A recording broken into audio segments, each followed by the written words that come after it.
in hospital because her home is a hazard.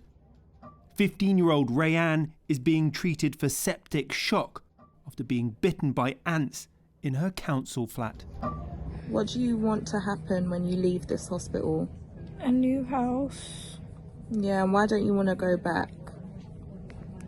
Because I almost died. So you're going back to the hospital later today? Speaking for the first time, Jordann Griffith took us to her home after spending the last 6 days by her daughter's bedside in hospital. This is my front room. It's depressing.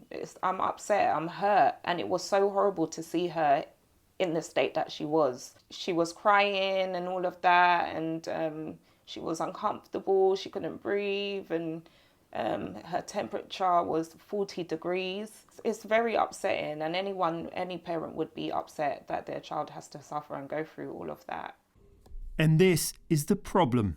Pharaoh ants. Despite Wandsworth Council trying to get rid of them for 3 months, the insects are still here, and Jordann and Rayanna keep getting bitten. This was the bite that sent the teenager to hospital. And how long has this been going on for? The ants started this year in January, and it really hurts when they bite as well, because you're in quite a lot of pain. This is where my daughters sleep. Jordann says her family's mental health is suffering, as this is just the latest housing issue they've had to endure since they moved in. I've got mould, damp, leaks, a mice infestation that I've had for 15 years since I've moved in. Now NHS medics are raising concerns to the council about their housing situation.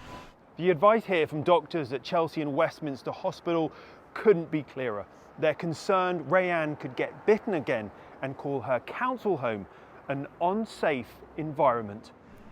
No one from Wandsworth was available to comment on camera, but in a statement they acknowledged this was a distressing situation, adding, "We are aware of a Pharaoh ant infestation and will continue to repeat the treatments until the problem has been dealt with." But this is not the only flat in the block with an ant infestation.